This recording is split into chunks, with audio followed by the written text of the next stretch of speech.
Want to know how to enable or disable Lovable Cloud in Lovable AI? Well, no worries. In this video, I'm going to show you an easy step-by-step guide on how you can do it. It's super simple and under a minute, so let's get straight to it. Now, first things first, simply open up your Lovable dev on your web browser. So you can just simply type in lovable.dev and log in accordingly. We have also created a video on how to log in, so make sure to watch it. So once you have done that, on the top right side, you should be seeing your profile right here. And just simply select your profile. And once you've selected it here, you should be seeing various settings. Now, just simply head towards settings, that should be right beside invite. So once you've selected settings, here you should be seeing your workspace settings.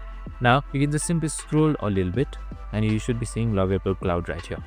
So in order to disable it, you can just simply disable it just like this and it should be automatically disabled. So you need to also remember that this is an admin setting and not a normal one.